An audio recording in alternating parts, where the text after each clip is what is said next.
Good afternoon and happy Wednesday. Today is Wednesday. Yes, a round of applause for Wednesday, a beautiful day here on the campus of Morgan State, a beautiful campus, and we are so delighted to be here today at the conclusion of what has been an amazing tour, an amazing initiative, and just super excited about the strategic partnership and what is about to happen and already happening between Howard University, PNC, and all of the other partners, Morgan State, Clark Atlanta, and Texas Southern. So I want to just acknowledge, and if you would mind, just a round of applause for what is happening here. All right, so I want to welcome you. My name is DC Marshall, and I am CEO at Diverse and Engaged. I'm delighted to be here. A brief background before we go into our program that'll be brief today, but certainly meaningful and certainly substantive. I'm going to invite, the woman and the brains behind this who has been tasked to stand this initiative up in just a second. But my background is I'm the CEO at Diverse and Engage, and the work that we do is leadership development and diversity, equity, and inclusion. One of the initiatives that we recently started, and we invited our host today and the brains behind this, Erin Horn McKinney, invited her to participate in something called Scale Black. And I'm only sharing this brief nugget because it adds value to the partnership and what you all are contributing to. Scale Black is an initiative specifically to convene Black founders, funders, and policymakers to address the solution that you all are already working towards. And so that is why Erin has invited me here today. And I am, again, delighted that you are already doing the work. You're here because you said yes, and your role and your position and your contribution is spot on, and it is very necessary because there is an issue right now that exists as it pertains to not just Black founders, but founders of color and entrepreneurship and opportunities for our communities. And so that said, again, I'm delighted to be here, and I will be your brief moderator, and then I'm going to hand this over to Erin. And so that said, let me just give you a rundown of the program, and then I'm going to invite up all of the stakeholders, shareholders, and champions in our community. I'll say that again, the shareholders, the stakeholders, and the champions. I'm talking about you all. Yes. Yeah, a round of applause for that. The folks who I'm going to bring up are the champions and leaders and stakeholders and shareholders who have already committed to this. And so our program for today, as we celebrate innovation, we're going to have brief remarks from several key leaders. And then immediately following our remarks, we're going to hear again from the National Executive Director for the Howard PNC Entrepreneurship Center. Then we're going to have a keynote panel, The Power of Black Entrepreneurship and HBCUs.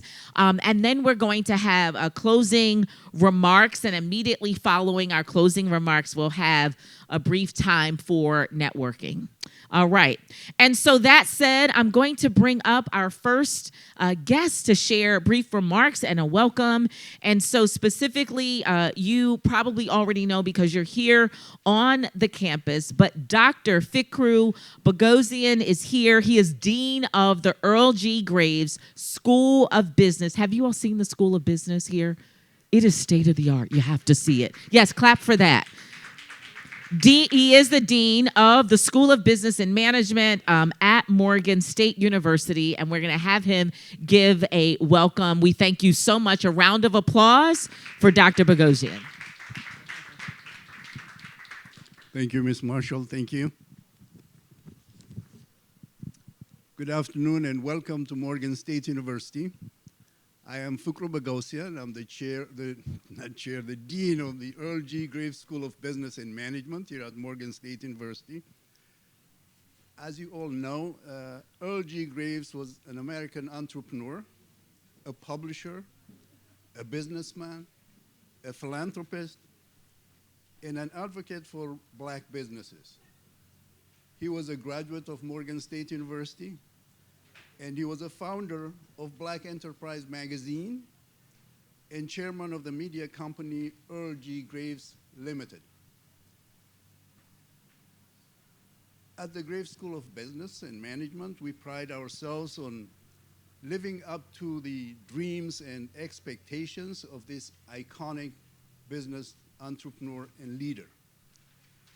As a role model and as an innovator, he has inspired us to do the following. First, to develop a world-class entrepreneurship curriculum with entrepreneurship majors and minors for undergraduate students, with an entrepreneurship concentration for master's students, and with a doctoral program in entrepreneurship for graduate students. That program is one of 30 in the country. Second, launch a charter chapter of Sigma Nu Tau, the Entrepreneurship Honor Society, which will hold its spring induction ceremony today, this afternoon, in our building at 1:30. Third, we support the development and training of university innovation fellows. For the past 10 years, we've been doing that. And don't miss the Bear Talks, the fellows that have organized this afternoon. Whatever your interests are in fashion, artificial intelligence, or just basics of entrepreneurship, there is a Bear Talks for you in one of the tents out there. Fourth, we lead implementation of the Goldman Sachs 10,000 Small Business Program in Baltimore, a program which has proven to be a record for many businesses in terms of employment and capital generation. Fifth, we lead the implementation of the Start a Business, Change Your Life program in Baltimore, a program which helps people with low income create sustainable businesses as pathway out of poverty. Recently, 41 people made the first cohort of that program, and they graduated a couple weeks ago. It's a 6-week training program. Finally, we're the lead implementation of the Baltimore Means Business program, a program designed to help established businesses grow enough quality so that they would qualify for the Goldman Sachs 10,000. It's a kind of a pipeline to the Goldman Sachs 10,000 program.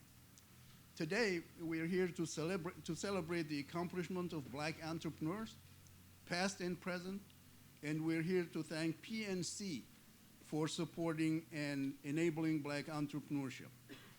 Their investment in future black entrepreneurship will help us overcome the barriers and disadvantages that women and people of color face as they pursue their entrepreneurial dreams.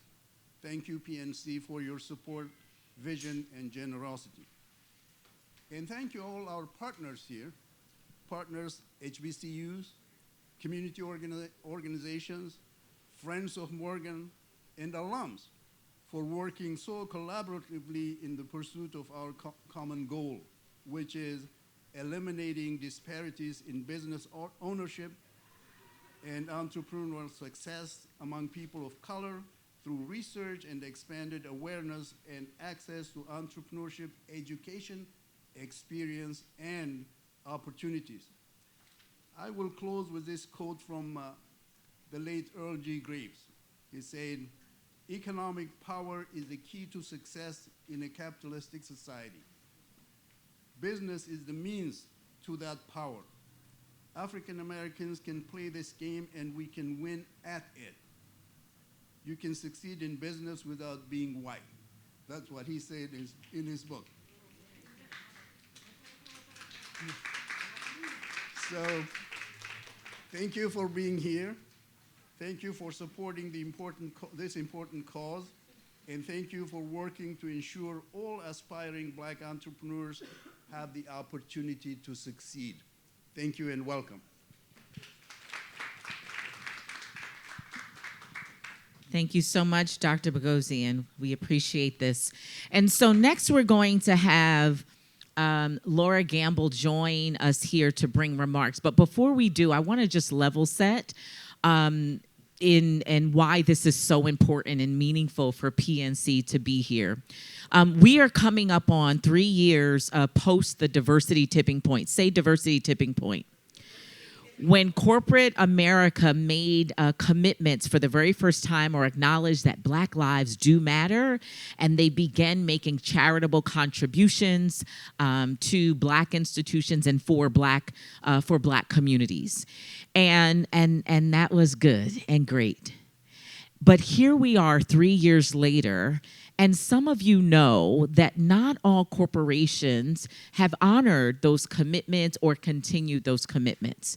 And so we're not here to call out those who have not, but we are here to recognize and to appreciate that we have a financial institution, a bank that sees us, and not just us as consumers, but to see our communities and want to invest in our communities in terms of wealth building and long and sustainable ways. And so it is so very important that we highlight and we just appreciate PNC for the commitment that they have made to our communities. So not just here in Baltimore and with Morgan, but you all know if you followed the tour, Clark Atlanta and Atlanta, I should say, Texas Southern, as well as Howard University. And so we really want to acknowledge and just appreciate when there are big brands and big corporations who appreciate and value us by not just investing, but showing up and supporting our community. So can we give a round of applause for PNC and the commitment? That doesn't sound like we're excited that PNC, thank you. Yes, get excited. We should about just acknowledging that. And so we want to just say that the businesses and the corporations who are honoring and continuing to commit and stay in our communities, we really appreciate that. And so we're so honored to have with us. Let me just share, it is Laura Gamble. She is the regional president of Greater Maryland at PNC. And we're so delighted that you are here, Laura. So a round of applause for Laura.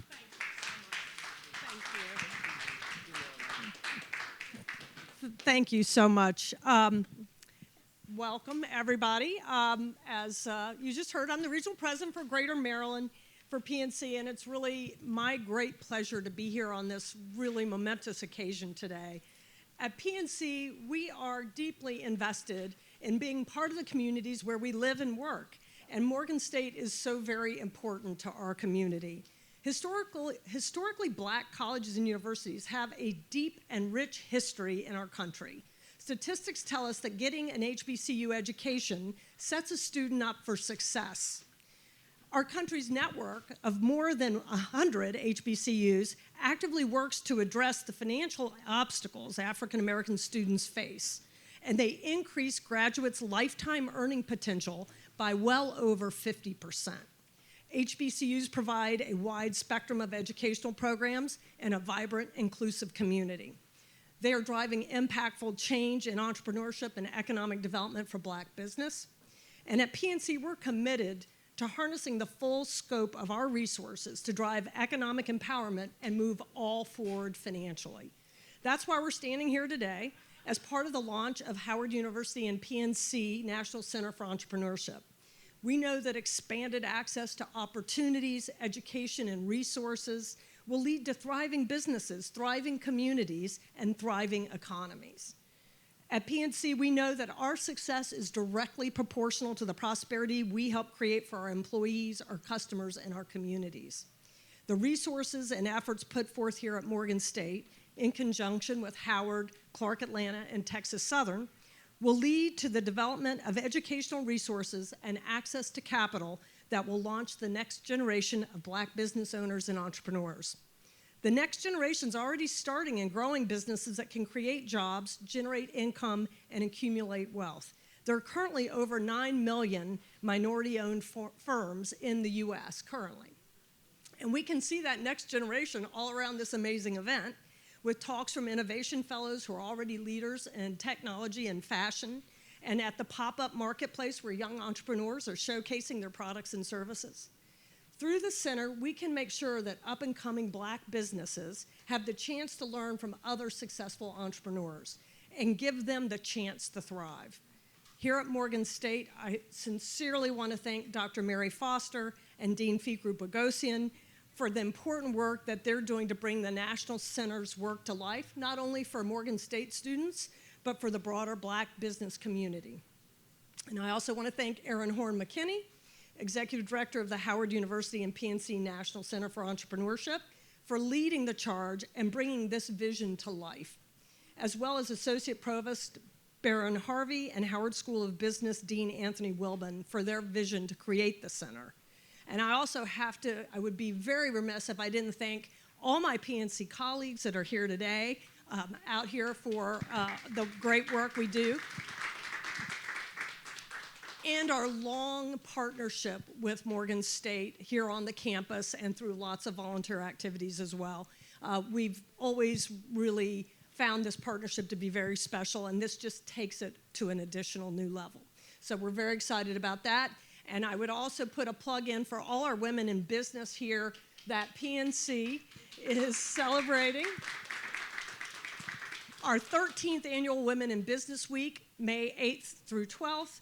There's lots of great virtual programming, so I just encourage you to go to pnc.com/women and check that out, because we want to see all of you thrive, and we think we have some great tools and resources for that. So once again, I just want to say thank you to our partners. We're very excited about this, and we really appreciate all your hard work to bring this to fruition. So thank you.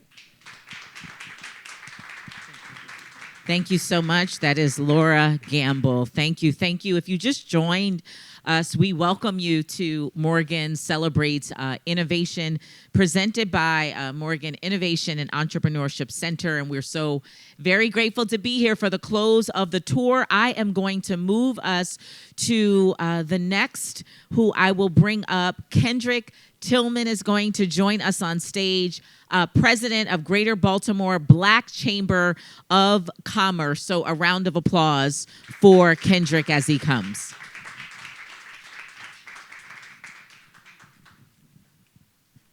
All right. When I say let's, y'all say innovate. Let's. Let's. Greetings, everyone. I'm Kendrick Tillman from the Greater Baltimore Black Chamber of Commerce, also alumni twice in School of Engineering and the School of Business. And so I'm excited to be here back on campus, and I'm playing 3 roles with my company, providing community engagement with the DJ, and then I'm a keynote speaker at the Beta Tau School of Sigma. I thought Dr. Foster would help me. So I want to give greetings from the Greater Baltimore Black Chamber of Commerce. Some people say, Kendrick, I don't even know what a chamber does. So I want to kind of break that down for you in 3 simple things. One, there are problems that can only be solved by law. We are not all elected officials, so we can't solve that law. But we do have elected officials representing us.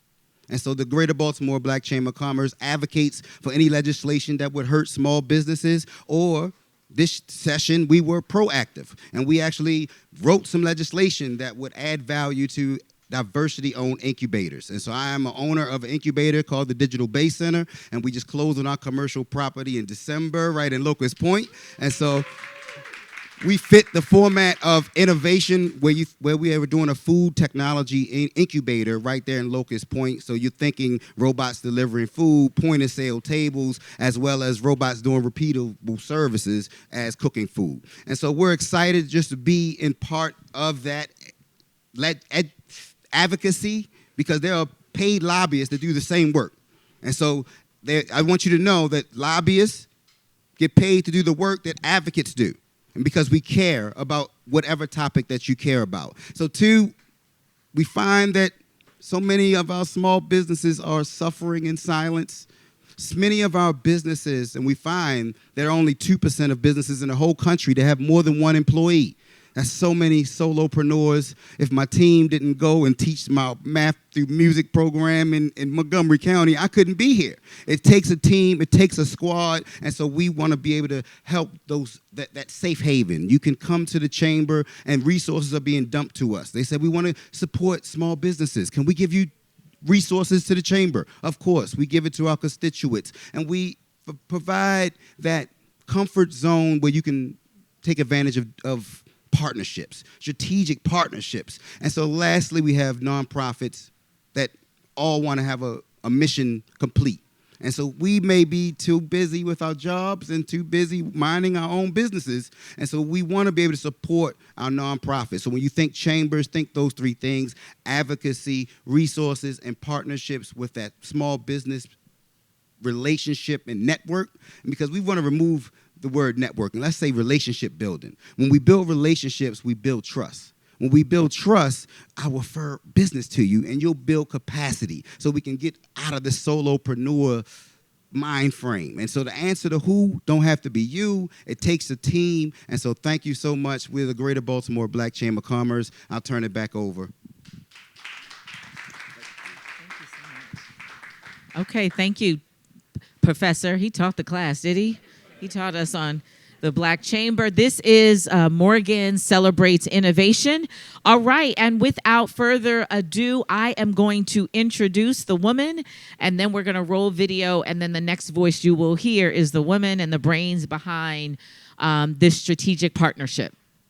And so allow me to introduce you to Erin Horn McKinney. I know many of you know Erin, but she is, bear with me for a minute to give you background. I think it's so important to honor who is in our community, who is the one that is responsible for standing this up and leading the charge, and the one that we trust with our communities. Erin Horn McKinney, she is an award-winning entrepreneur. She is a leader serving as the inaugural National Executive Director of the Howard University and PNC National Center for Entrepreneurship.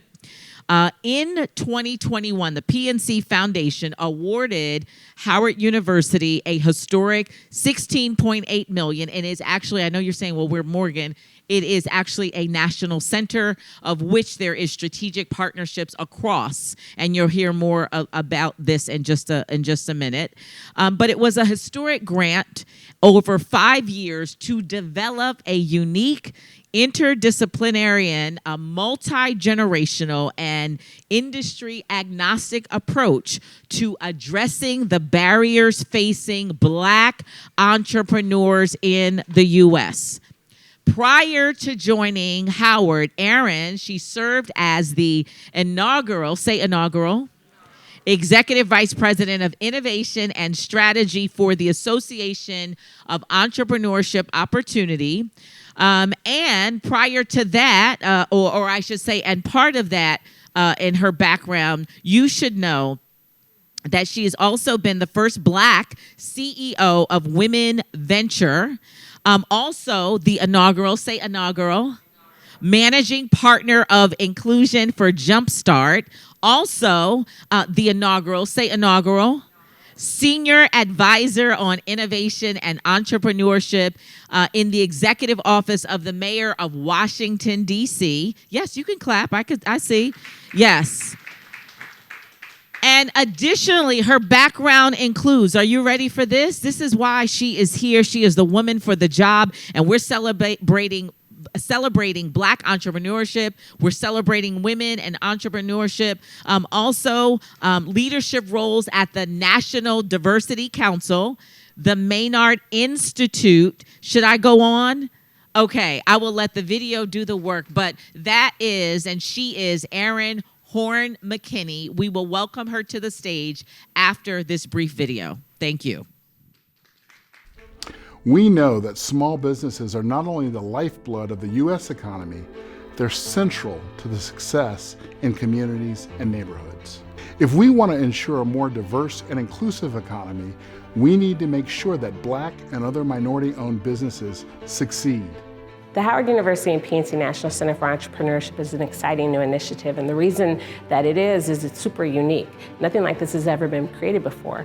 The format of this is that Howard serves as an umbrella institution. So the National Center is in Washington, D.C., and then we have 4 regional centers. Those regional centers, one is at Howard, one is at Morgan State in Baltimore, one is at Clark, Atlanta, and then one is at Texas Southern University in Houston, Texas. And so having all of those organizations working together, and each of those regional centers has a 4 to 5 state footprint that they're working with the HBCUs in that region. And then the national center that's based at Howard functions across the entire country, working with Black entrepreneurs everywhere. Not only just students at Howard, not just students at HBCUs, but really an initiative to have generational impact on Black entrepreneurs at HBCUs and the community surrounding HBCUs. What we're really trying to do with this center is provide access to funding, provide opportunities for programming, for resources that can really help people in our communities, people that look like us, that want to be an entrepreneur, that want to start a business, really be able to grow and accelerate their dreams. HBCUs are so important because they're drivers of economic growth. They're key sources of talent and innovation, not only for our companies, but our communities. And importantly, they're accelerators of Black entrepreneurship. What also makes it super unique is that this is the first of its kind where we're not just focused at one HBCU, we're actually creating an innovative entrepreneurial network across all HBCUs and connecting the dots across those institutions and supporting each other. We're also piloting programs at Howard, testing them out, making sure that they're not predatory practices, and validating that work, and then sending it out across the network. I just think in general, if we're going to keep it real, a huge obstacle for entrepreneurs in our communities is access to capital and access to resources. So whether you're talking about financial capital, whether you're talking about just access to resources and program to help businesses grow and scale from initial launch to get to that next level. And that's part of what we're trying to do here at the center is really provide those frameworks, those systems, those programs, those initiatives to really help people not only just launch their businesses, but get to that next level of scaling to develop a business that can benefit and create generational wealth. By building resources and support for Black business owners across the country, we can bridge some of the divides Black entrepreneurs face in operating a small business and increase access to capital to grow their operations.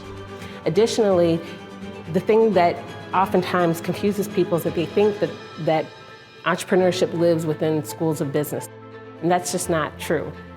Entrepreneurship and innovation can come from anywhere. And so we're a interdisciplinary, multi-generational organization. We work with everyone from families to students to faculty and staff and alumni, Black entrepreneurs everywhere, no matter what age you are.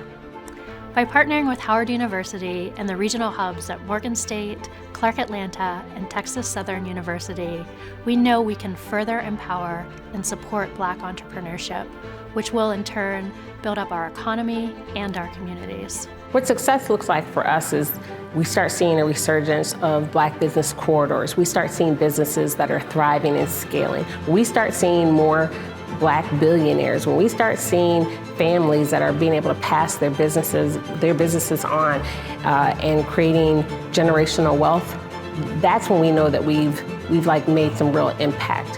When we start seeing Black communities thriving and not just surviving, then we've really done our job.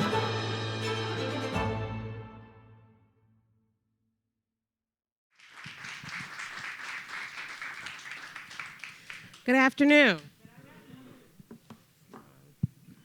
Okay, good afternoon. So I'm Erin Horn McKinney, and thank you all so much for coming today. What I hope you're seeing from this is that we're creating a movement, right? During the spring break time period, many of us are returning from spring break. I had the opportunity to go to Memphis, Tennessee, which is where my family is from, and go to the National Civil Rights Museum, which I've been to many times, but of course there's some new pieces to that museum that have been added. One of which is where they really talk a lot about where Martin Luther King was in his movement right before he passed, which was the Poor People's Movement. If anybody's read about that or familiar with it, I mean, he was really getting ready to take charge and really address economic transformation for the Black community. And that's really what we're picking up the charge here from, right, is working not just across HBCUs and working across the country as partners, as collaborators. And that's what makes this extremely unique, which you've heard numerous times.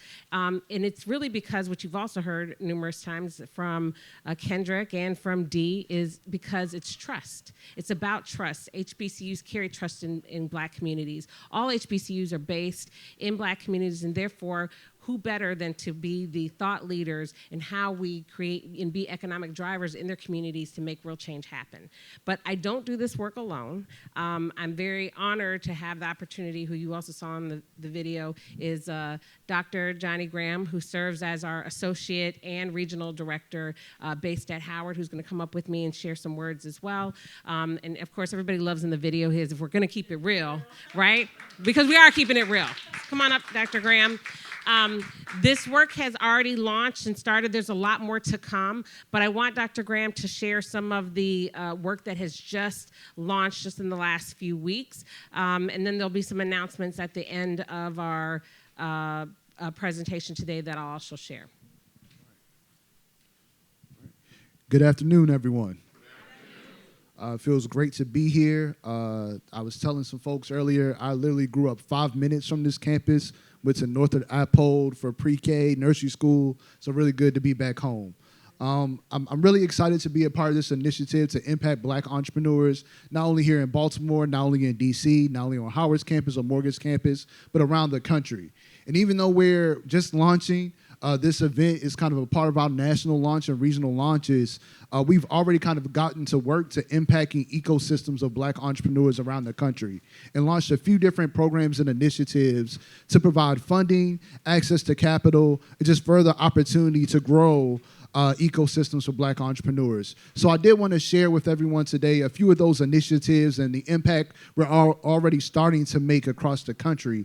One of those initiatives being our Entrepreneurship Education Innovation Grants program.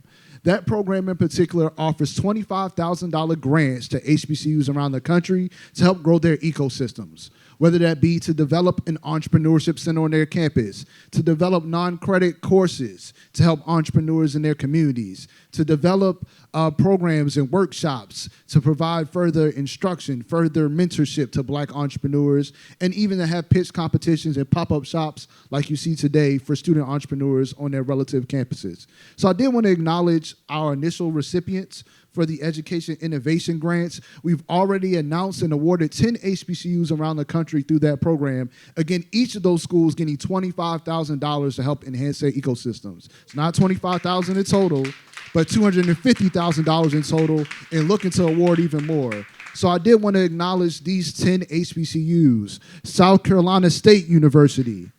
Let's clap it up for South Carolina State. Elizabeth City State University. Fayetteville State University, keeping it in North Carolina. Norfolk State University. Right here in Baltimore, Coppin State University. Virginia Union University. In South Carolina, Benedict College. And again, this is a national initiative just to show the reach. The next school, Southern University.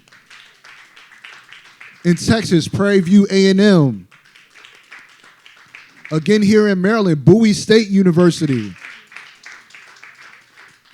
And those are 10 HBCUs. Again, the funding will be used to impact their ecosystems to help not only impact student entrepreneurs, but entrepreneurs in their community, Black entrepreneurs in their community. So really excited to get that particular initiative off the ground and running, and we're looking to award even more schools very soon.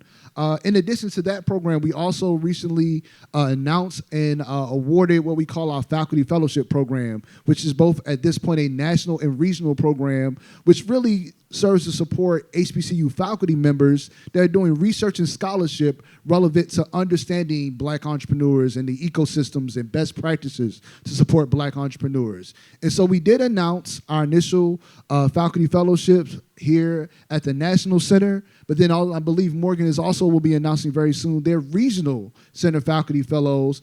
With our national faculty fellows, we award $10,000 stipends to these HBCU faculty members to do further research to develop an understanding of ecosystems to impact Black entrepreneurs.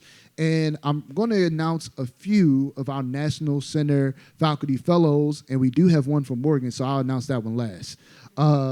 But just want to acknowledge our faculty fellows, our initial faculty fellows. We have Dr. Dayo Oyele from Bowie State University, assistant professor in management. We have, we can clap it up, all right. Dr. Wendy Edmonds, Assistant Professor of Management, again from Bowie State University. Dr. Akena Uzbekam, Associate Professor of Management from Howard University. Dr. Charlisa Holloway Edelin, Chair of the Mass Communications Department at Delaware State. Dr. Michael Obolu, Associate Professor of Management at Howard University. Dr. Venetia Dutra, Associate Professor of Finance at Howard University. Dr. Tracy Harrell Dunn, Dean of the School of Business at Benedict College. And then here from my very own Morgan State, Dr. Gulshan Javadian, Associate Professor of Management. Yep. And again, each of those faculty members at those respective HBCUs will be getting a $10,000 stipend to further their research and understanding the ecosystems and best practices to impact Black entrepreneurs. I know Morgan will be announcing very shortly their regional faculty fellows as well. So really, again, this is a multi-pronged approach to building stronger ecosystems for Black entrepreneurs around the country. And then lastly, I'd like to announce a new initiative that literally the application link just opened this week, so it hasn't even been fully announced, but we're going to share it here with you all today, what we're calling our HBCU Startup Scholars Program. So beyond just impacting entrepreneurs in the community, beyond just impacting faculty, we know that on this campus and many other HBCU campuses, there are a lot of really just very creative, very determined, very ambitious student entrepreneurs. At Howard, we see it. We know it's here at the pop-up shop here at Morgan. We have students that are just brilliant, really starting and launching their own ventures as freshmen, even coming into college. They already had their business off the ground. So we wanted to develop a program to really help support those HBCU students around the country that are entrepreneurs and developing their ideas, to provide a network of not only supporting them with mentorship and workshops to help them in scaling their business, but providing financial support to help them in matriculating and developing their education while being entrepreneurs. You know, oftentimes people may say, well, if you want to be an entrepreneur, why go to college? Well, we see here at Morgan just the infrastructure and the systems in place to help support student entrepreneurs. So we want to make sure that there aren't further financial barriers that may prevent students from having to maintain their education while starting and running their businesses, so that it can benefit from the resources that are on this campus and on many others. And so that HBCU Startup Scholars Program will offer $10,000 scholarships to HBCU student entrepreneurs around the country. That application link is live. So for the students that are here, and for just anybody affiliated with HBCUs around the country, you can visit hupnccenter.org/startup scholars. It's on our website. To complete that application, the applications are due in mid-May. I believe that's May 14th.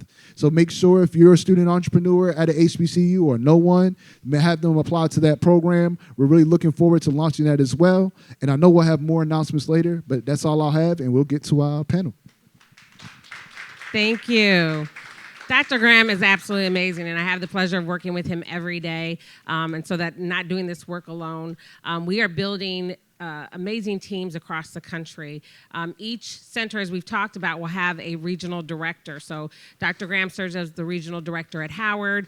We've named a brand new regional director at Texas Southern. I think there's a new regional director that's about to be announced at Clark Atlanta. And then the regional lead here at Morgan State is Dr. Mary Foster. And so does amazing work. And we don't, like I said, we don't do this alone. And I just really want to acknowledge that the individuals that were highlighted in the beginning, from the deans at each of these schools, of the business schools for each of these institutions, and Dr. Foster and others, they've actually been meeting for almost 3 years virtually. Okay, I just want you to understand this initiative just didn't start today, right? This has been going on for quite some time. It was a lot of work, working with PNC to figure this out. How can we really solve this huge problem and make sure that we actually have impactful results? So I want to acknowledge all those individuals who participated in getting this up and going, because what we're doing here is, you know how they say we're building the plane while flying it, right? Well, I like to tell folks we are building a rocket ship while flying it, and we're about to go into warp speed, okay? So we're going to jump into our panel. I'm going to welcome Dee back up so she can introduce our panelists. All All right. All right. Another round of applause for this amazing culmination, launch, and celebration of Morgan Celebrates Innovation. All right, so for our discussion, I am going to invite to the stage now Jay Pasante, business strategist and tech founder of Spotlist Inc. and CEO of Fashion Entertainment Media. Round of applause. Hi there, gorgeous. Is it Jay or Jay? Jay. All right. Awesome. Awesome. And then I always get excited when I see young entrepreneurs, women entrepreneurs, business entrepreneurs, and folks who look like us. Always excited. And then I'm going to invite, let's see, we have Chico Conway, CEO. Actually, where's Chico? Is Chico here? Let me just see. My apologies. All right. I'm sorry, Mac Conwell II, founder and managing partner of Rare Breed Ventures. A round of applause for Mac. And then Morgan, we have Morgan Poole Brooks, CEO of Competence Consulting Company. A round of applause. And then Jessica Hebron. Jessica is here, Chief Program Officer at Arts for Learning, Maryland. She's an MBA candidate here at Morgan State University, the Graves School of Business, and she looks so amazing as she comes. And so a round of applause for all. Thank you, Dee. So we're going to just jump right in. It's so interesting as you look at this panel. Many of the panels that I go to when we're talking about entrepreneurship, it's usually all men, right? So now Mac is going to hold it down for the men on this panel, on this female-dominated panel. I'm used to being the only one. Okay, well, good. There we go. So I just want to start with people getting a bit of an understanding about your backgrounds, right, and your connection to HBCUs. So tell us about your connections to HBCUs and about your entrepreneurial path. So Jay, we'll start with you.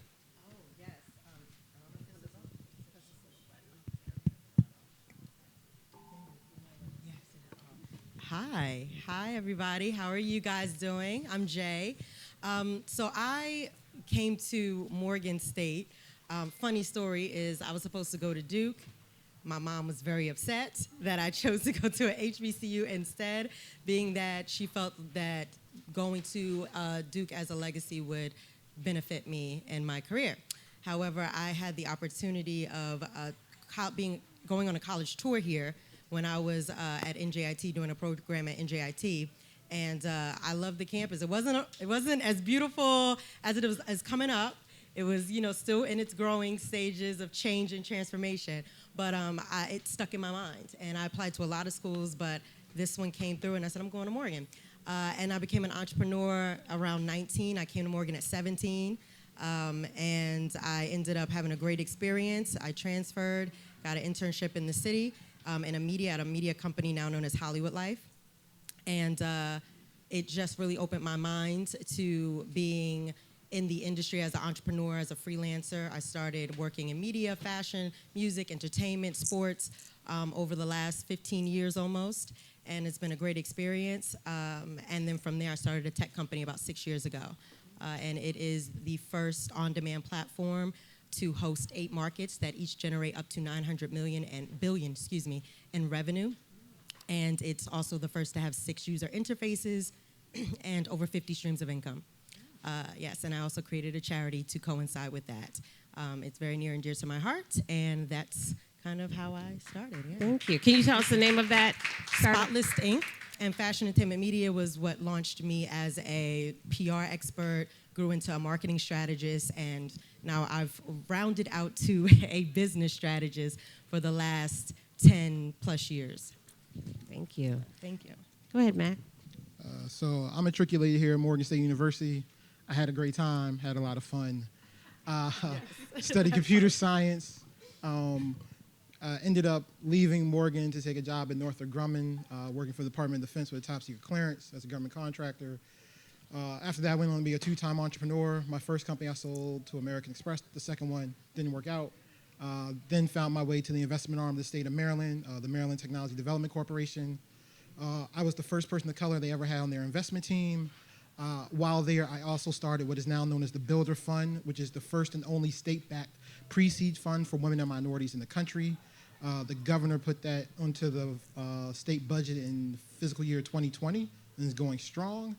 And then 2020, I left that job to start Rare Breed Ventures, a $10 million venture fund based here out of Baltimore. We have invested into 42 companies. The vast majority of those companies are ran by folks who are self-identified as underrepresented individuals. Thank you, Mac. And I just want to point out, Mac is an OG in this game and advocacy work too, because what he didn't talk about is a lot of the advocacy work that he's been doing for a very long time to create access to capital and also using his experiences as an entrepreneur. So thank you.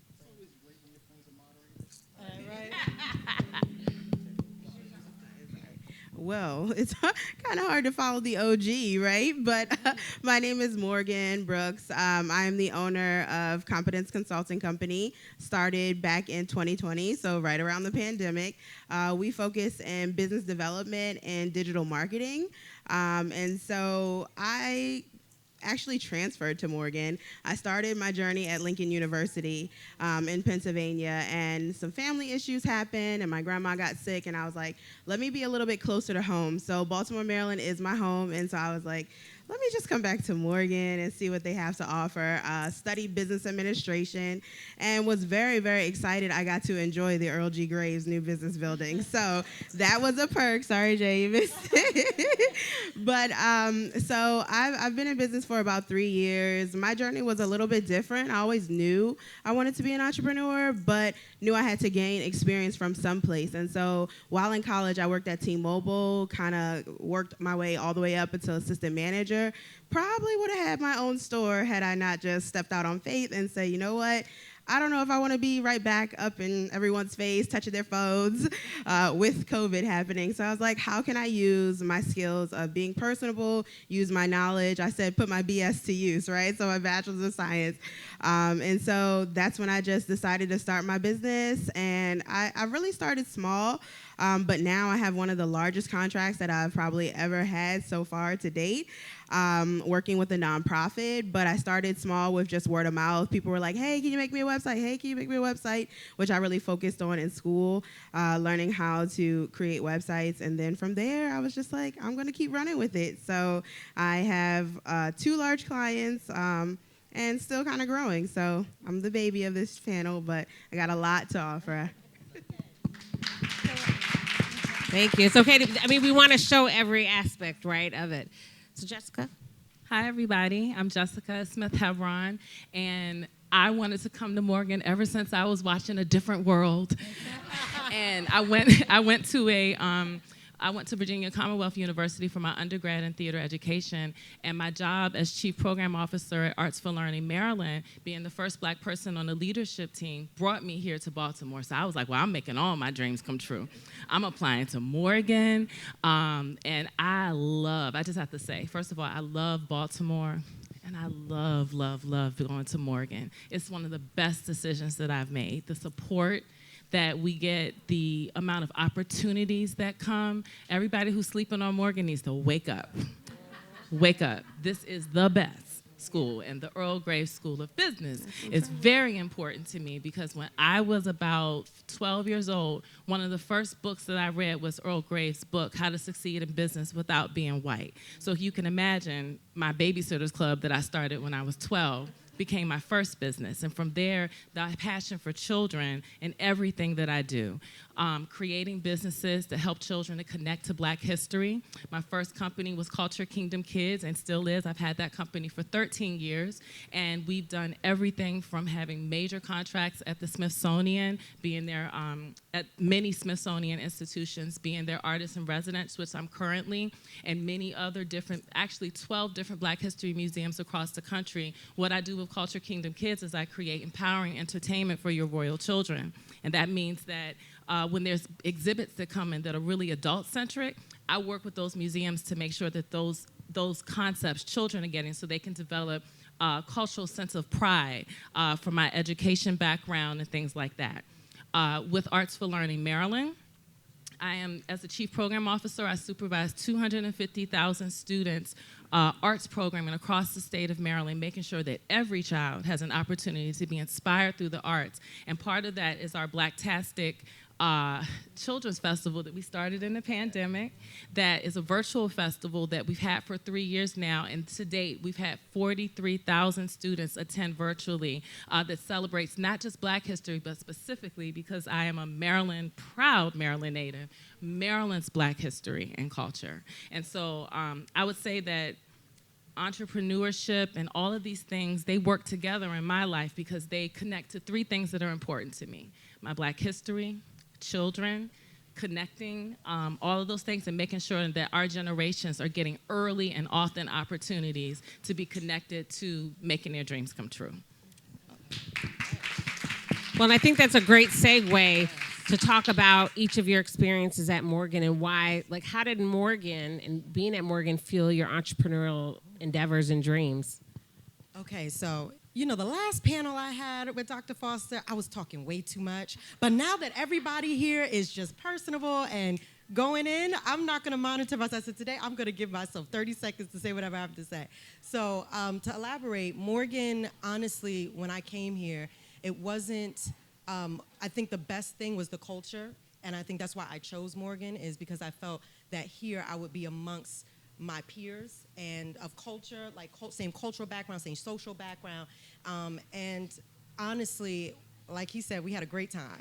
We had a great time. But I think the professors here also took an extra interest in us succeeding and giving us opportunities to not just use the resources on campus, but outside of campus. That's how I found my internship in the city. It was hard for me to leave Morgan, but being the ambitious woman that I am, and I believe even back then for me, it was very important that I become independent. And I wanted to do that. I felt strongly about doing that because there really weren't a lot of people, and even still I feel, that are really in your corner as a woman of color in business. There's a lot of undervaluing us as entrepreneurs and as business minds, and I think that's really what I felt here on campus, is that I got that support from my professors and my peers to go on and do it. You can do it, Jay. You're smart. You have the research. You have the personality. Go on. And I think my communications professor is the one who taught me how to outsource. And having 2 jobs, working, going to school, those resources and those connections that I made on campus and off campus allowed me to build my business, have the confidence to build my business, not just for what I'm doing in marketing and as a business strategist, but also just when I was started off on campus, MySpace was a thing. And I was coding the backgrounds. Back then, having certain features on your pages was a big deal. Having falling stars and all these things on your homepage, not just to promote yourself, but also for your businesses as well. So I had people on campus coming to me to code that, and also to create their websites and their decks as well for their businesses and anything that they might have wanted for themselves personally. So that was the start of my business entrepreneurial endeavors here. And then once I transferred to New York, that really allowed me to have the confidence after a year of interning to say, I have this in the bag.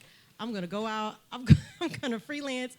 Probably should have stayed a little longer, but I learned a lot from that, trial and error. I think that's a huge part of the experience of being an entrepreneur, is realizing there are more fails than there are wins, and that's because you're learning as you go and learning as you grow. And I always tell people that what will get you is not necessarily the financial, but the mental and emotional of seeing your peers graduate. Thank you so much. Seeing your peers graduate and you're still grinding, you're still hustling, you're still trying to build your business. And if you don't have supportive parents or a supportive group from college or resources to help you, the emotional and the mental will get you. And you'll say, you know what, my friends are going on vacation, they're getting cars, they're getting their first houses. Where am I? you know, and if you can kind of just focus on what you're doing, I think that's what I had to do, is really focus on me, cut off Instagram, cut off the notifications, and really just focus on what my goals were and not trying to worry about so much about perception of what other people were thinking. Oh, what is she doing? How is she doing it? Oh, she's supposed to be an entrepreneur. She's not, her business isn't this, that, and the third, and just focus on my own timeline and not worry about anybody else. So I think it allowed you to pour is into great. you. Yes. And then allowed you to build the confidence to move without fear in the world. Fear and confidence started here at Morgan with the resources, the community, my schoolmates allowing me to, you know, become my clients essentially and getting me started with the MySpace, the coding, and all of that. So it definitely did. It definitely did. For me, Morgan State prepared me to have the skills to get the greatest job I could ever dream of at the time, making more money than either one of my parents had ever made combined in their careers. But I got an internship with the government because I snuck into a job fair on campus for graduating seniors. I was a sophomore. I ended up getting an internship there, and I met this gentleman by the name of Patrick Jackson, who went to Howard at the time, who was obsessed with being the black Mark Zuckerberg.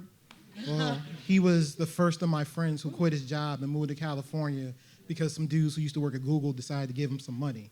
Like at the time, I didn't have the language to know that these investors were giving him money to start this startup. And I looked at that and I was like, oh, well, we're all builders. We can do that. So me and one of my best friends from Morgan decided to start our first business. So Morgan helped me build the network and have the relationships to start on my entrepreneurial path. That is amazing. I would say the professors, definitely Morgan has a tendency to bring in the best.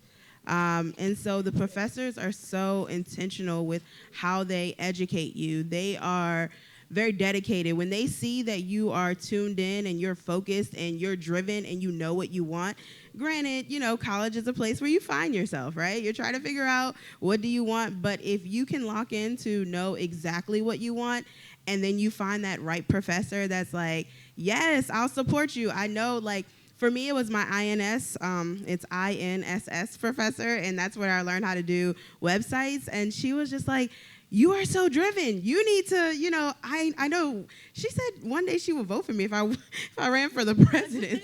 I was like, wait a minute, I don't know if I'm going that far. But for her to say that sparked so much confidence as well to just say, you know what? If she can see it, somebody else can see it. I'm going to go for it. I'm going to stay driven. And I was working in college, and so it just felt complicated. Like, how can I really enjoy my experience while working and still being able to be on campus and stay a part of all the networking events? So to have professors who care about you and encourage you when they don't even know what they're saying, right? But they know what they're saying, but they don't know how it impacts you. And so I would say the professors and the networking. Dr. Foster clearly is my girl. She saw me when I was in college. I didn't know. I knew I wanted to own a business, but I wasn't specific. I was like, what do I want to do? I was thinking of doing a t-shirt company in college. And she was just like, well, she gave me some great advice, like, don't, you know, cut off your market, make sure you expand it, don't just limit yourself. And I was like, okay, this is good feedback. So to have those people, like a sounding board, definitely influential for me. And it sounds like also help you dream bigger, right? Yes. Jessica. I would say, I'm going to add to this, not only that they encourage us, but they also didn't take our foolishness. So let me tell you, this is important. She's laughing the loudest, right? So all of us are charismatic people. We're big dreamers. And we've been successful in many things that we've done thus far. And so, yes, we got into school, and for us, some of us undergrad, some of us graduate program, we've already just, been successful. But I came to Morgan because I had hit a wall where I wasn't sure which way to go next. Everything that I thought that I wanted to do, I had already done. I know there was more for me out there, but I couldn't figure it out, and I was having this creative block. I didn't want to go to another arts program because I'm already creative. I already know how to do that. And the job that I came to Baltimore to do was requiring me to be more than creative. It was requiring me to be strategic and to be innovative in ways that I had never been before. And I was like, what did I just get myself into? Like, this check is great, it's help, but what this is requiring a level that I have never experienced before, and I feel a little insecure. I have severe imposter syndrome, and it is killing me. So I was like, maybe if I could, my boss has an MBA, and she told me about a lot of things that she learned in school. And so I said, well, maybe I should enroll in an MBA program so that I can understand not how to master creativity, but how to master the art of business.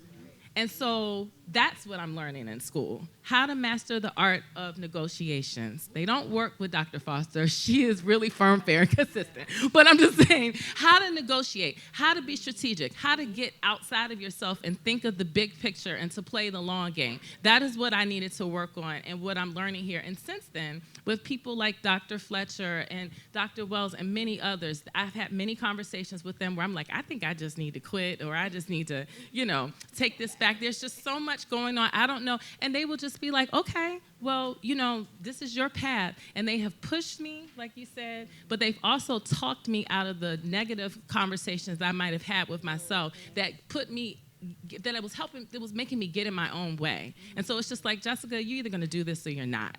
And as a result, things like the pitch competition. Yeah. We had a homework assignment for the whole class with Dr. Foster where we worked on a pitch.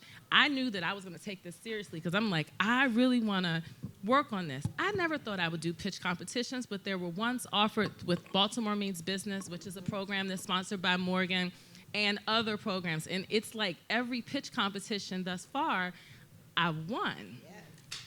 But I'm not saying that for accolades. I'm saying that because if they had not pushed me to be competitive, to know that I can be strategic and I can think that way and I can play on that field, I don't have to just reduce myself to being, no shade to artists. I love, I'm an artist forever, but I don't have to only be in the arts field. Actually, innovation and creativity is really needed in the boardroom. Yeah. That's where it's needed, and that's where artists are needed, and that I have a place too. Yeah. That's what I've learned being in this entrepreneurship world, that creativity is not reduced to music creating and painting and dancing, but that creativity is needed when you have to make quick decisions with a 30-second manager idea. And so I've been encouraging all my friends, you need to go learn business. That's where we fail. Contracts, that's where we fail. It's not that. We got ideas for days. We need to understand how to represent ourselves in a way that it doesn't matter what color or what gender or something, people know that we're about our business. Yeah. Mm-hmm. So you learn business acumen in a culturally sensitive environment, right? That also helped you refine your skill set and keep you focused, is what I'm hearing, right? Well, and some of you have gone to more than one HBCU, and as we all know, like where we go, no matter what HBCU you've gone to, you get a lot of HBCU love because it's like family, right? So if you run into somebody who's gone in HBCU, there's a lot of pride. I mean, there's a lot of bear pride I'm sure when you run into somebody else who went to Morgan.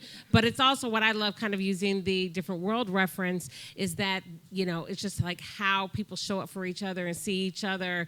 And so let's talk about HBCUs and really what you think HBCUs could do to really spur entrepreneurial growth in their communities and across the country from your perspective, right? How can we take it up a notch? Anybody can jump in on this. So I don't know how real I could get today. We like to, as you heard Dr. Graham say in the video, keep it real. Yeah, right. So I think as great as, as vast as culture can be at a HBCU, we have some things within our own culture socially that I think does prohibit us from helping each other.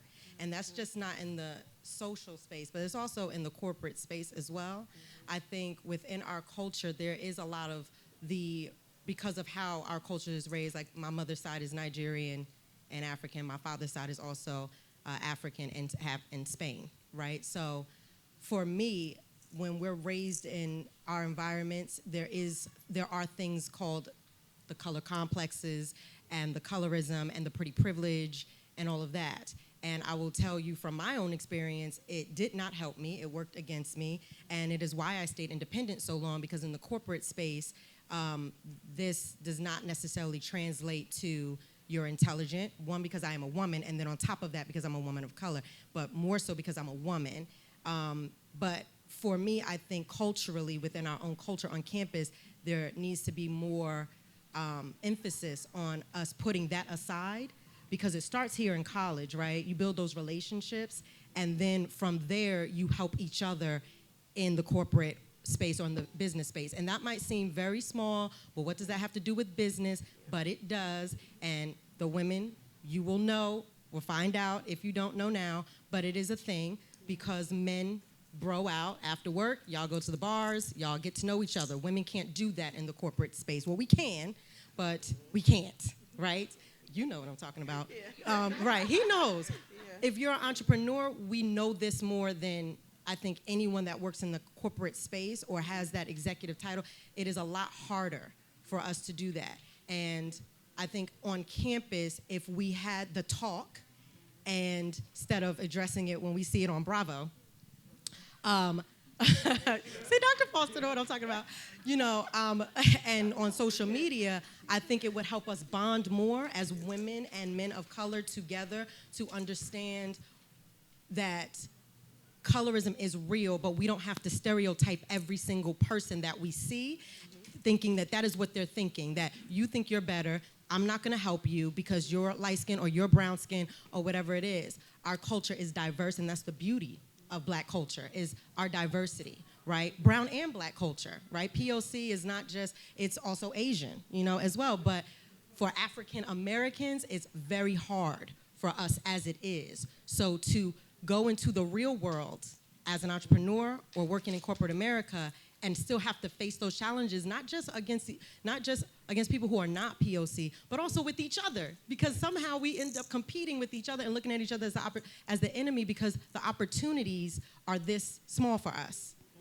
So it is very hard to get there. And for someone like me, 15 years I've been doing what I've done as an entrepreneur, and I have one rule, and that is, I don't know if I could get that real, but Get real. I don't where I eat. So I'm really big on integrity and ethics, and I would never let any man or woman take that from me, being that I am stereotyped as the pretty, privileged, light-skinned Black girl. That is what it is. And so I won't let the hard work that I've put in from 17, 19 years old, working 3 jobs, taking care of my dad, while still going back and forth to New York with E, trying to figure it out, networking, you know, getting the, check, and finally saying, I'm gonna quit my job and I'm just gonna get the state check and I'm going to build my business, and forget what it looks like, what it's supposed to look like, forget about it, because the goal is to make money. And for me, the goal wasn't to be a multimillionaire. We talking like 08, 07, it was like, those dreams weren't still like now. I feel like they're vast. Well, you can be a millionaire now. The millennials are killing it. They like $1 million. Girl, I did that at 20. Right, it's like be a billionaire. Yeah, it's like be a billionaire But now. but what you're saying though is that as a community, we have the power to break a lot of scarcity mindset, slavery mentality that has continued to keep us down, right? And divide us. And that division is what is preventing us from scaling, right? Because you see other communities that work together, other communities. So like, what can we do to make sure that we are empowering each other, even in rooms and places and spaces? One of the things that I'm hearing you say, and I know I've experienced myself, is that we have the power to use our words in places and spaces where others aren't in, right? Yes. And to say, hey, I know, having that, use that sphere of influence to bring another Black entrepreneur in the space, another person, not allow people to talk bad about them or tear them down, because we're all doing the best that we can, right? And words ultimately have power. Right, and also building an economic presence. I love my mother. Tough love, right? She's a tough love Black woman. But her mentality of go to Duke and all in certain schools is because she felt that economically I could meet people and network with people and go to and become a part of a community of different groups, because on paper I've done a lot, right? My mom rounded me out from arts, all throughout the arts. That's why I can appreciate you and all of that, so that when I went to a school like Duke, right, I would be able to meet those friends that were rich and had, the summer house and the, skiing in the winter and all of that. And I think if we had that same economic community here on campus, where I'm sure there are millionaires, maybe even billionaires that have gone to, well, I know for a fact billionaires. I mean, we have Howard, we have Morgan, but if we had that community of graduates that are millionaires and billionaires in that space, and have them not just come by to perform or just to speak, but actually network and actually give back And directly reinvest. Because there's no reason why when I went to Morgan, I really didn't have that, right? And I understood when I graduated, not graduated from here, sorry, I wish I did, but I transferred. But ultimately, I wish that I could have gone to my communication manager, professor, and him say to me, hey, I have 6 or 7 graduates that I still have relationships with that are in communications, and if you're trying to do something communications, let me connect you to such and such and such and such. That would have been impactful for me. I literally had to learn everything on my own when I got to the city. But I feel that if we had those resources and also that community of maybe a group that really started speaking out against those stereotypes that we have against each other, that we'd be better off as a community when we graduate here. And you have to start, right? It's not going to change overnight. But if we started doing that, when you graduate and you do see someone in the field, and yes, they might be brown skin, you might be light skin, they might get the job for whatever reason. They might have the same background, same upbringing. Maybe you graduated from the same school of business. But your first thought doesn't go, it's because she's brown skin, or it's because she's light skin that she got that. We got to take that out the equation. We have to take that out the equation and say, girl, congratulations. Here's my card, or here's my number. I would love to stay in connection with you. Mm-hmm. And build those relationships. And that female, everybody says they're a girl's girl, but when it counts, it's neither seen nor heard. Well, and let me just say, so but what we have seen is a spike in interest in attending HBCUs, right? And so there is an opportunity that, and I know everyone wants to jump in, but I know I want to give Mac an opportunity to speak from a male perspective, but I know you were trying to jump in as well, Mac.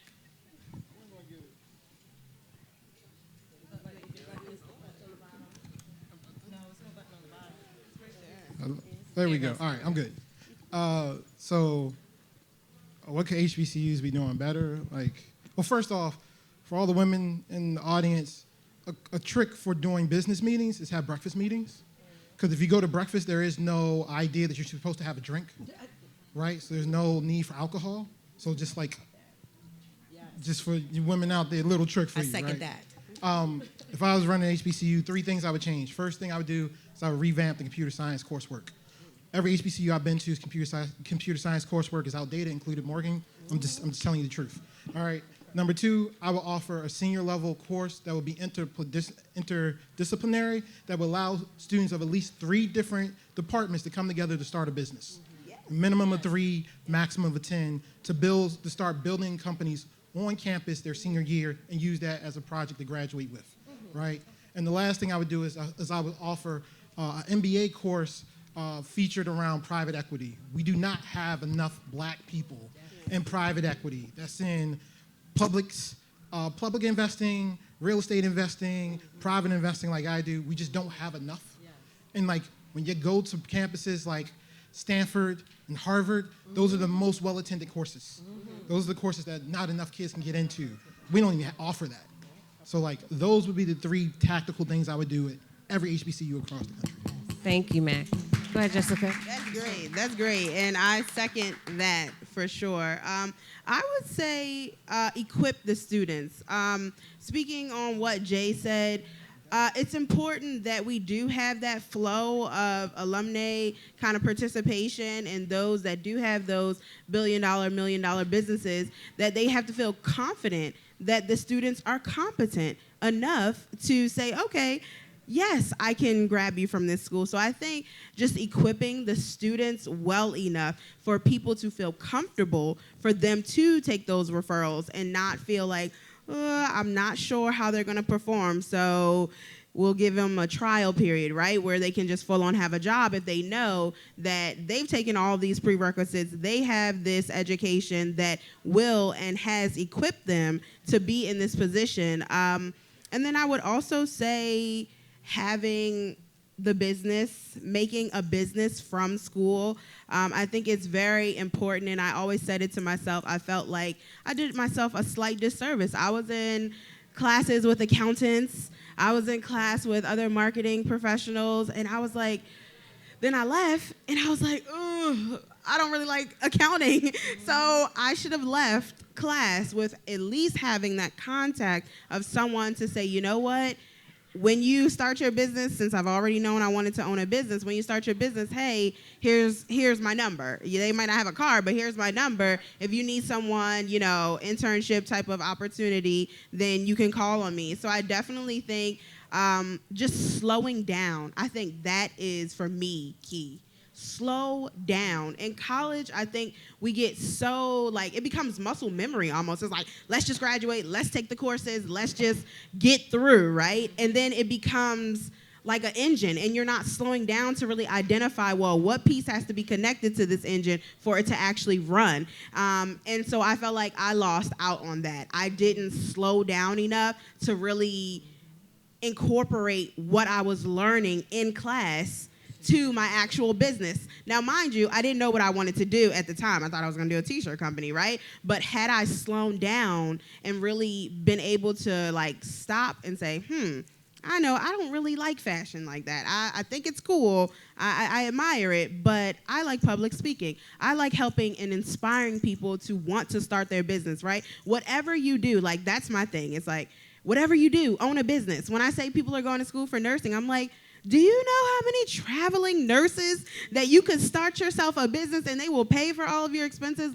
So for me, it's just understanding and knowing that you have to be competent enough for people to trust you and to accept those referrals. It's nothing like referring someone and then they drop the ball and then it puts a bad taste in someone's mouth, and especially professionals, similar to what Jay said, it's not a lot up there at the top, right? And so they all know each other in some form or fashion. And when you say, oh, yeah, and actually I had experience where someone said they got an intern from Morgan and they weren't as competent as they thought. And for me, I was like, let me call Dr. Foster. I need to say this alumni program needs to be a full engine, because they need to understand and be equipped in order to fulfill the need. If you're not equipped to fulfill the need, they're not going to accept you, and nor will anybody who does have a business want to put their neck out on the line. And I think that's where that kind of system of I don't want to help somebody else, and it's not necessarily they don't want to help, it's just they don't want to put their reputation out on the line that they took so long to build, and then for one person to kind of bad taste it, and then it's all down the drain. So I think what HBCUs can do for sure is to have a system where they're really making them competent, and do some type of program that alumni can have an engine of internships, right? We had to seek outside to get internships, right? Mm-hmm. But if we have over 100 or so, probably more than that, alumni that own their own business, right?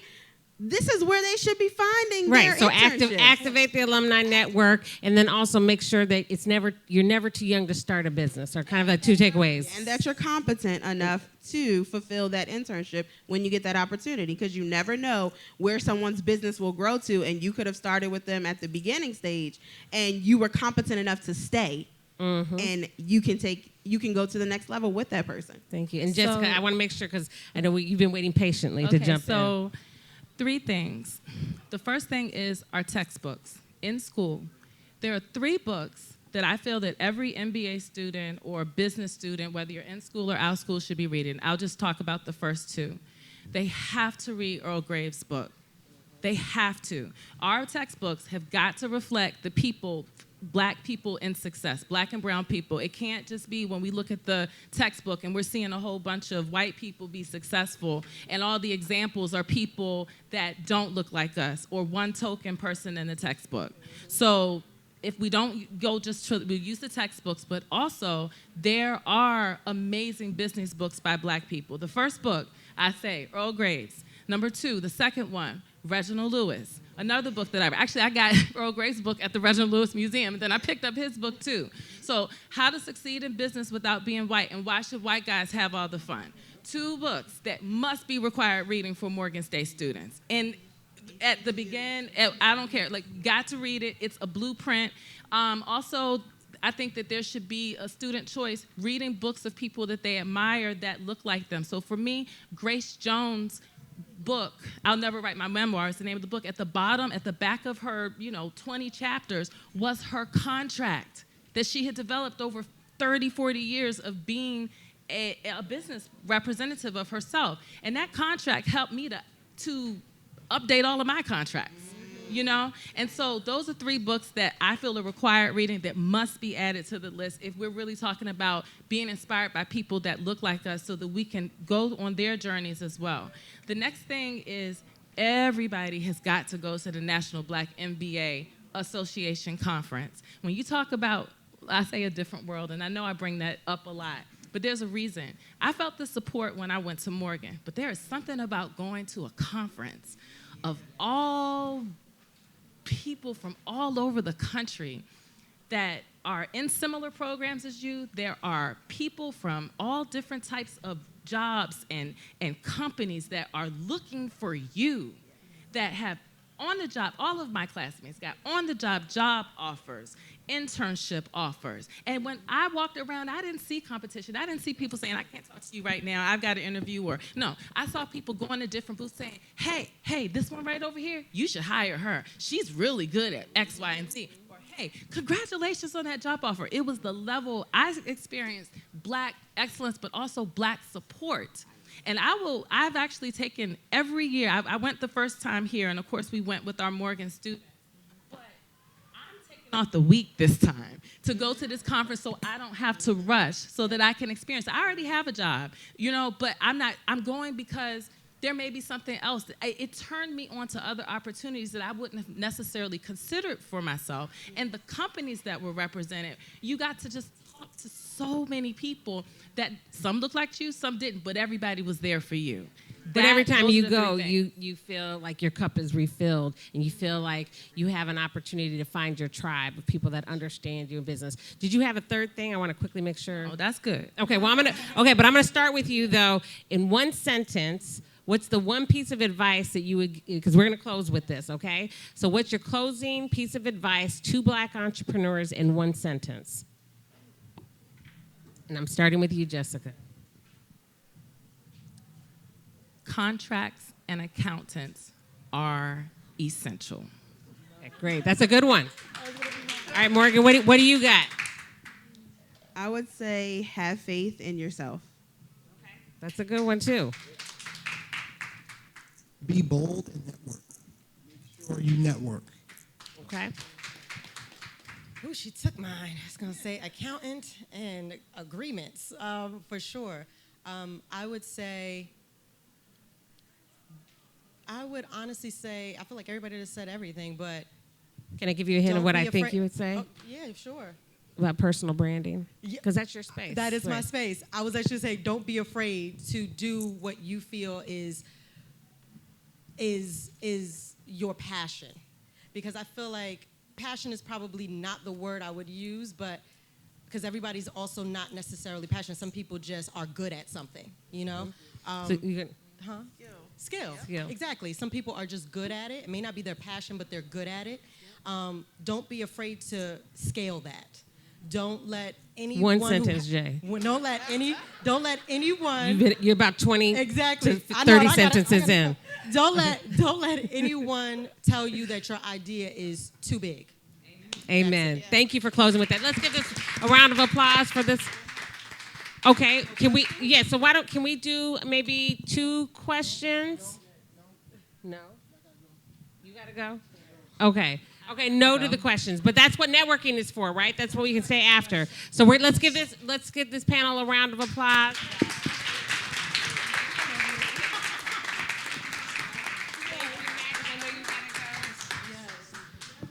All right. And while they are rapping and they're going to do a quick photo, Jay, say Jay if you can hear my voice. Jay. Say Jay Pasante. Okay, she doesn't even hear. She actually is the keynote for Bear Talks right across the way. So following this, say Jay, everybody. Jay is the keynote, so you can follow or certainly support there. All right? Okay. I'm going to hand this back over to Erin to bring us to our closing. Awesome. Wasn't that a great panel, everyone? Come on, you give them a round of applause bigger than that. I know they're still networking. So I just want to close with a couple of things. And I felt like Jessica kind of led us right into this, is when we talked about conferences, right, and how important it is to find your tribe. Well, one of the big announcements here is that we are having our inaugural conference, right, that will happen the National Center along with our regional centers are coming together in Washington, D.C., June 14th through the 16th for a national conference that will be all things Black entrepreneurship. And just to give you a little descriptor of what it's going to be like, this is going to be, White House initiatives meets initiatives on HBCU meets Black Enterprise meets a little bit of Essence Festival Expo, and of course it wouldn't be us if we didn't have a bit of a HBCU homecoming feel to it.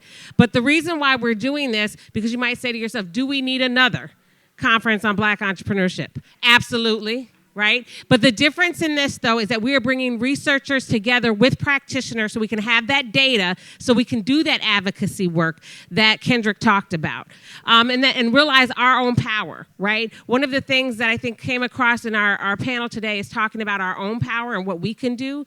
Everyone has the power, from the clothes that we wear. Almost everything I have on today, almost, is from a Black designer or a Black-owned business, right? Keeping those dollars in our community longer, like other communities do, making sure that we change our spending habits and our buying power. We have the opportunity now and today to change the way that we move our money, manage our money, place our money, and use our money.